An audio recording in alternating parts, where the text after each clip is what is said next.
네, 이번 회담에선 또 북한이 요구한 체제 안전보장과 제재 완화 등에 대해서 한미 정상이 어떤 논의를 할지가 관심이었는데요. 청와대는 이와 관련해서 구체적인 언급은 없었다고 밝혔습니다. 지소미아 종료 같은 한일 관계에 대한 언급도 이번엔 없었습니다. 계속해서 이병도 기자입니다. 비핵화에 이르는 방법을 놓고 북미 간 이견이 큰 상황에서 청와대는 접점 찾기에 주력했습니다.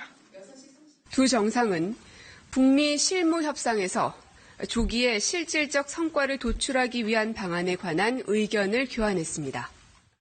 북한이 체제 안전 보장과 제재 완화를 요구하고 있는 상황. 하지만 오늘 회담에서 체제 보장에 대한 구체적 언급은 없었다고 청와대가 밝혔습니다. 제재 완화나 종전선언 등 북한의 비핵화 이행에 따른 미국의 상응 조치에 대해선 구체적으로 밝히긴 어렵다면서 제재 유지에 대한 언급이 있었다고 청와대는 설명했습니다. 금강산 관광이나 개성공단 재개 등 남북 경협 언급이 없었던 것도 비슷한 맥락입니다. 트럼프 대통령이 북미 협상에서의 새 방법을 말했지만 이에 대한 한미 정상 간 논의는 없었던 것으로 보입니다. 반면 트럼프 대통령은 한미 경제 협력에 큰 관심을 보였습니다.